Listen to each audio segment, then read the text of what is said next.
They thought it was just a trip.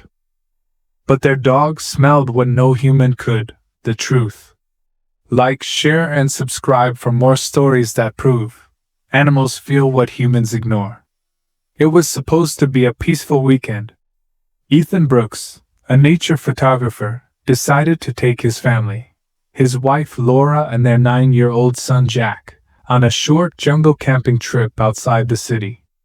Their golden retriever, Max, wagged his tail in excitement as the car moved deeper into the forest roads. The air was fresh, the trees endless, and the family smiled as they set up camp near a small stream. Everything was perfect, until Max stopped wagging his tail. It started that evening.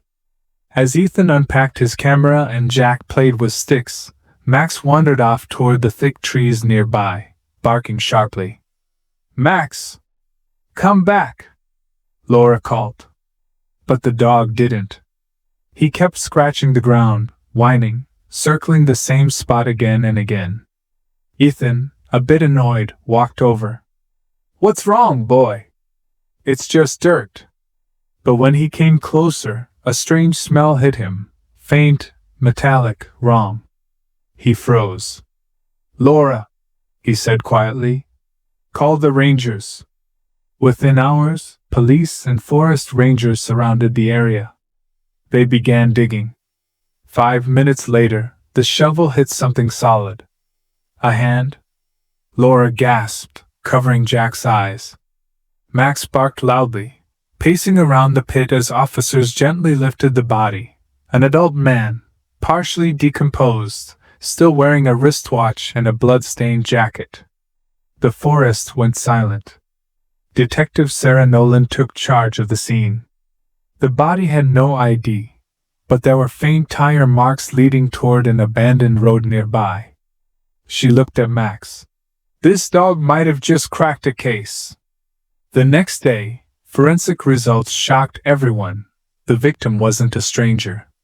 He was Daniel Gray, a missing hiker reported 5 months ago.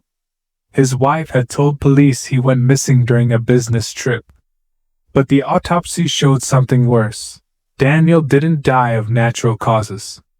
There were fractures on his skull, consistent with a heavy blow. Detective Sarah revisited Daniel's old life. She found bank transactions, messages, and one major clue. Daniel's last phone signal came from his own home, not the jungle. When the police confronted his wife, Elaine Gray, her story crumbled. She confessed, through tears and guilt, that Daniel had planned to leave her for another woman. In anger, during an argument, she struck him.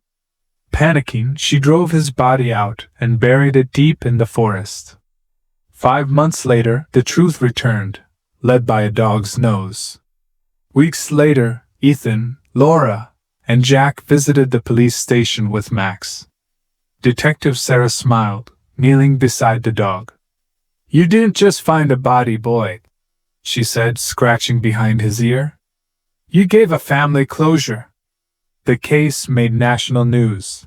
Hero dog solves blind murder. But for Ethan's family, the message was deeper. Sometimes, justice doesn't come from the system. Sometimes it comes from instinct.